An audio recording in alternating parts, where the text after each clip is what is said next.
Hola, mis. Nosotros somos el equipo de Patricio Centella, Rodrigo Solís, Jerónimo Aguilar y yo, José Antonio Evia. Le vamos a presentar el video de examen semestral 2024 y bueno, vamos a ver lo que vamos a presentar. Rodrigo Solís va a presentar la Segunda Guerra Mundial, que va a ver los bandos, el inicio y la participación de México. Posteriormente, Jerónimo Aguilar y yo presentaremos la Guerra Fría, que va a ser en qué consiste la repartición de Alemania, la guerra de Corea-Vietnam, la revolución de Cuba y el desarrollo estabilizador de México. Y finalmente, Pato Centella va a presentar la globalización. Espero que te guste. Muchas gracias, Miss. Muy buenos días, Miss. Yo soy Rodrigo Solís y hoy voy a hablar de la Segunda Guerra Mundial. Esta es mi parte del proyecto. Vamos a empezar.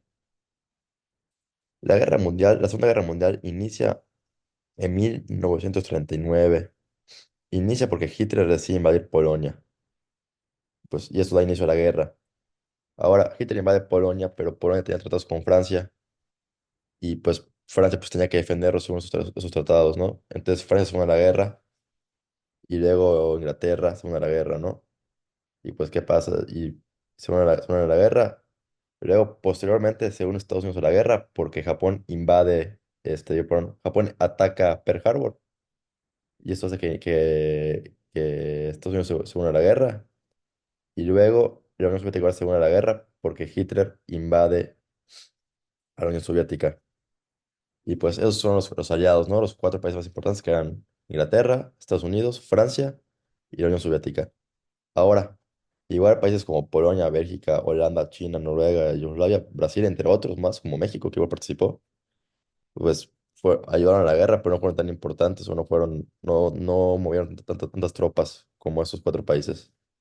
Y ahora del otro lado estaban las potencias del eje, que eran la Alemania nazi, Italia y Japón.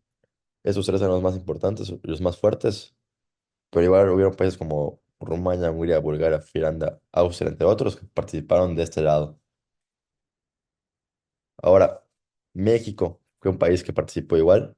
México, cuando empezó la guerra, decide permanecer neutral, deciden no meterse en los asuntos internacionales que no, pues al fin de cuentas no le incumbían, ¿no? Porque nadie se metió con ellos.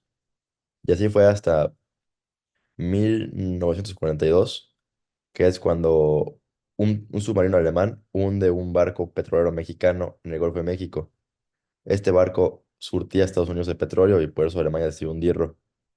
Pues esto da inicio a la participación de México, pues en este año, ¿no? México participó 3 años en la guerra, que fue de 1942 a 1945. México mandó solo un escuadrón de aviadores, que fue el Escuadrón 201, y este escuadrón se mantuvo en la zona de Taiwán y participó en muchos bombardeos. Aunque solo fueron 3 años, este escuadrón voló más de 2000 horas, pues estuvo activo más de 2000 horas en el aire, y pues esa fue la participación de México, ¿no? Ahora, la guerra termina oficialmente el 2 de septiembre de 1945. La guerra acaba ya que Japón se rinde. Japón fue la última potencia del eje en rendirse. Italia y Alemania se rindieron antes y Japón pues se rindió en este día y ellos ya eran los últimos en rendirse. ¿Por qué se rinden? Se rinden porque en agosto Estados Unidos utilizó dos bombas nucleares que causaron una gran destrucción en el país.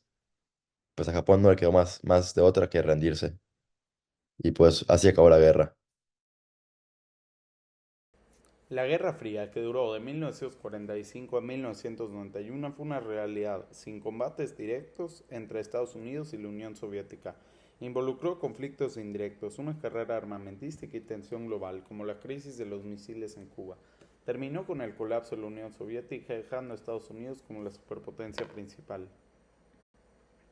Alemania después de esto se dividió en dos frentes tras la Segunda Guerra Mundial. Alemania Occidental, Estados Unidos, Reino Unido y Francia, y Alemania Oriental de la Unión Soviética, que incluía a Berlín. Esta división refleja la realidad entre la Guerra Fría del comunismo contra el capitalismo. La Guerra de Corea, que fue de 1950 a 1953, y la Guerra de Vietnam de 1955 a 1975, fueron conflictos entre fuerzas comunistas y anticomunistas, apoyadas respectivamente por la Unión Soviética y China. Estados Unidos también era pues del otro bando. Estas guerras reflejaban la realidad global de la Guerra Fría. Bueno, aquí vamos a ver la Revolución de Cuba, que duró del 53 al 59, y vamos a ver los aspectos más importantes. En sí, en el 53 va el asalto del cuartel Moncada por Fidel Castro y sus seguidores. Tras eso, en el 55, Fidel Castro es liberado tras un periodo en prisión y se exilia en México, y en sí organiza el movimiento. En el 56, desembarco el yate Granma en Cuba e inicia la lucha guerrillera en la Sierra Maestra. En el 57 ocurre el crecimiento del apoyo popular y de la guerrilla en la Sierra Maestra. En el 58, ofensiva final del ejército rebelde contra las fuerzas de Batista. Y en el 59, triunfo de la revolución, Batista huye del país y Fidel Castro entra victorioso en La Habana el 1 de enero. También vamos a ver el, el desarrollo establecedor mexicano. Bueno, ya aquí en el desarrollo establecedor de México, vamos a ver igual los puntos más importantes. En el 54, la devaluación del peso. Esto significa que pasa de 8.65 a 12.50 pesos por dólar. Después, en el 58, inicia el periodo de Adolfo López Mateos como presidente.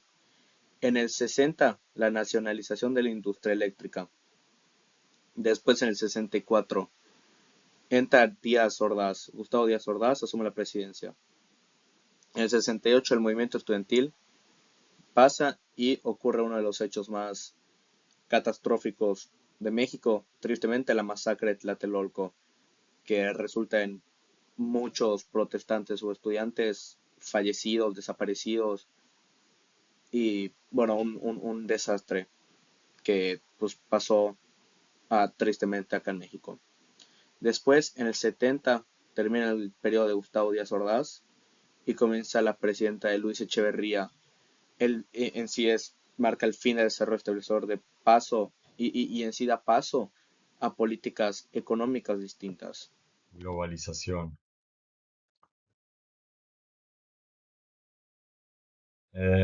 Puedo darles una pequeña línea del tiempo sobre cómo ha afectado la globalización durante el paso de los años en el mundo. Primero que nada, la globalización es pues, cómo van evolucionando las cosas. O sea, por ejemplo, el hecho de que tú puedas agarrar y comerte un, un producto hecho en China, en tu casa en México, eso es globalización, es gracias a la globalización. Y bueno, empezamos.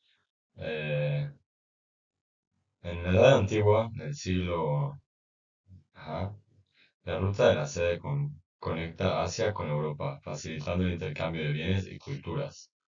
Después, en la Edad Media, el mundo islámico difunde conocimiento y comercio entre el este y el oeste.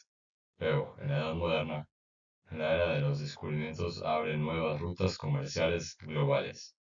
Empresas europeas establecen colonias y puestos comerciales en todo el mundo.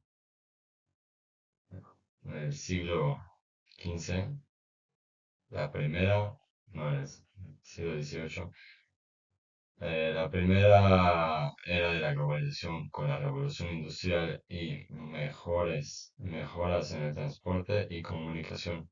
Y ahora en la actualidad, hoy en día, década de 2020, perdón, enfoque en sostenibilidad, digitalización, respuesta a desafíos globales, tensión geopolítica y reconsideraciones de cadenas de suministro.